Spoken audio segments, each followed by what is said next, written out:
Saint میں قائد حزب اختلاف شبلی فراز نے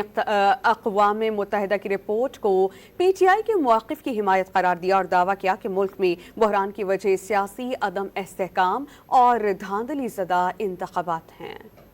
یہ وقت جس میں کہ پاکستان میں ہر طرح کا بحران ہے، جو کہ بنیادی طور پہ جنم لیا ہے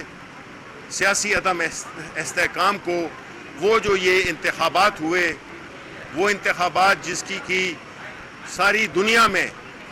کرٹیسزم ہو رہا ہے کہ یہ کس قسم کے انتخابات ہوئے تھے۔ امریکن کانگریس اور باقی دنیا کے جتنے بھی اور ہمارے ملک کے اپنے ادارے جو کہ الیکشنز کو مانیٹر کرتے ہیں،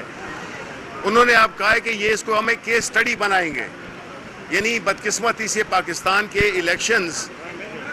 کی ریگنگ کے لیے وہ ایک کیس سٹڈی بنے گا۔ اس لیے ہم یہ سمجھتے ہیں کہ الیکشن کمیشن بری طرح ناکام ہوا ہے اپنی آئینی ذمہ داری پوری کرنے میں۔